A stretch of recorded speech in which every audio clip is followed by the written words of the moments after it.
Hello there, Seraphim17 once again. This is my Batman Arkham Origins New Game Plus video walk. We're headed to the Telecom room in the sewers so that we can get some, I think it's a code of some sort.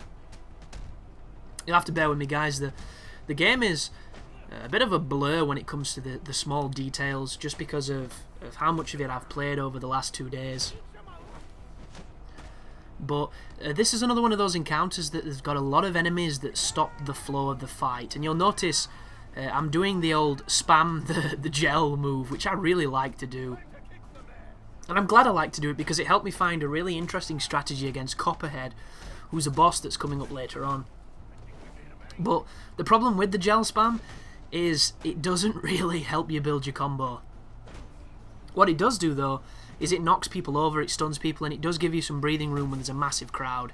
So, a little tip I have for folks who are having trouble when you get completely mauled and there's a ton of people near you, just start spamming the gel to knock some of them down. What I've found, too, is it seems to pacify some of the opponents when you start doing it, because it's almost like they can't initiate an attack while you're in the animation of doing the gel flip. I have no idea why. It's kind of strange like that. There are a few instances where that happens. But like, I would really like to see what's happening with the calculations when the combat is happening, because I'm such a fan of nuance and detail and the calculations and the algorithms that are happening behind the scenes when we're fighting in these kind of games, because I would love to see what happens during these animations. Because like just then, I grabbed a martial artist and I kicked him. Have you noticed how nobody is initiating attacks when I'm doing these moves? And a really harsh example of enemies surrounding you but not attacking and waiting their turn, which is illogical and weird, is Assassin's Creed. In Assassin's Creed, you can have 20 people stood around you and they'll all stand there like idiots waiting to die. Not a problem for me because I enjoy killing them. But as far as those kind of situations, that's not what would happen in say, Ninja Gaiden, where a ton of guys are around you and they're all attacking you at the same time. Let's bring this back to Batman. Just then, I was doing an animation and every single enemy in the room seemed to pacify. As soon as I come out of the animation or out of the immunity that certain animations provide, the enemies were turned on again and then began to aggro. I'm curious why it is that there are only certain animations that give you those properties. Because there are certain moves that you can do, like this one, that don't de-aggro anything and leave you completely vulnerable. For no other reason than that is not a safe move to do. And it makes me wonder why they decided that that would be a move where you were completely vulnerable in, and some of the other ones wouldn't.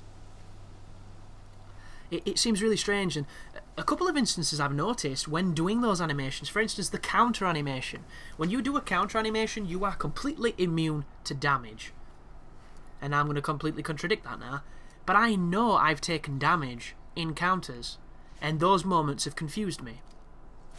So I try and assess it as logically as I can. I try and apply reason to it and doubt. Maybe the counter was a quicker one. So I thought I had more immunity than I did, and I got hit because I'd just come out of the iframes and I was vulnerable again. But there are times when I know that I've been hit in those moments, and there are also enemies that specifically can hit you during those frames, which are the big guys, the dudes that do the charge attack, the unblockables.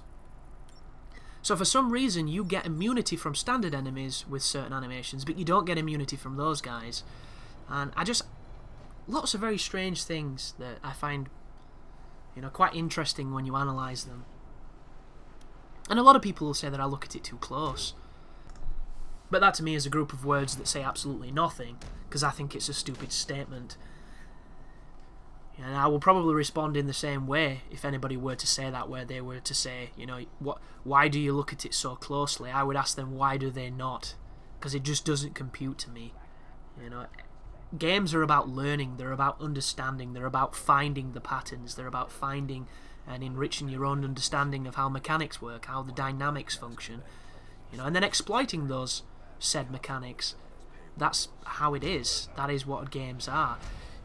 Even way back when they were just two white you know, rectangles bouncing a ball between each other. Even then, you were still working out the mechanics of it. You were working out the trajectory of the bounce. You were working out where you put where it hits your rectangle will probably dictate where it ricochets. There was still that understanding and that learning to it. It was just on a more simpler scale. So I just don't understand people that, you know, just kind of stare at it like a Michael Bay movie and bash the buttons. But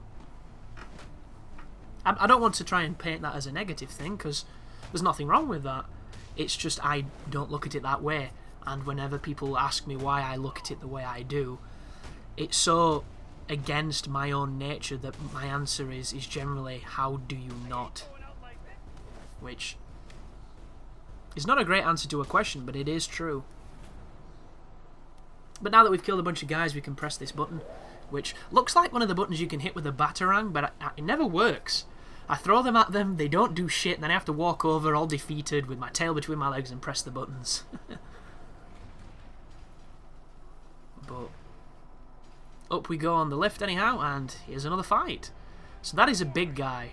And there's a running attack, which is a good example of a couple of things we've been talking about. So if I were to start doing a counter animation or some animations in general here, he will hit you with that running attack. The only animations that seem to give you immunity are the jumps. And even then the jump can be funny, because if you land before he's past you, you'll get hurt. But the room is knife guy, bat guy, two martial artists, and big guy. Not the technical names, but I think they serve a purpose.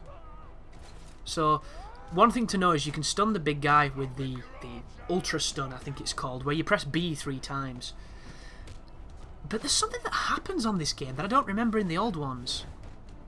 And you didn't see it then, which is rather typical when one's trying to make a point. But the ultra stun can either miss or be interrupted, and I'm not entirely sure why. I didn't notice it so much on hard. Maybe it's because I could see the indicators above the enemies' heads, but a handful of times what will happen is, on the second B, Batman will do a kick. He'll not hit them with the cape. He does kind of like a spinning kick, and you're going to wonder, what the hell is he doing? And then immediately after you get punched. So it must be some kind of specific animation to tell you that it's failed. That's the only thing I can think of. And it happens quite a lot in the Bane fight if you're not careful.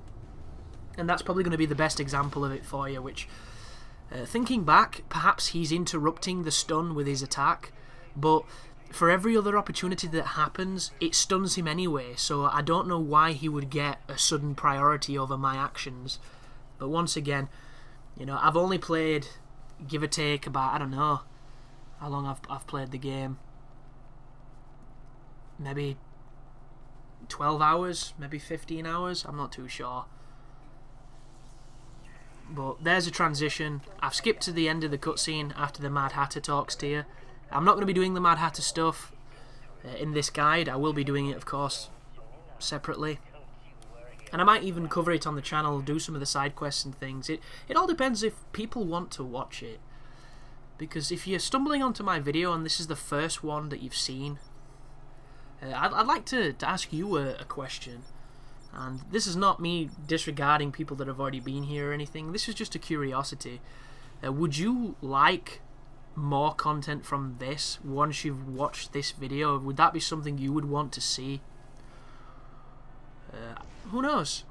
I'm curious as to what the answer is, because I cover so many different games. I don't really have anything set on my channel, so it's always nice when people show a further interest for further content from stuff that is on my channel.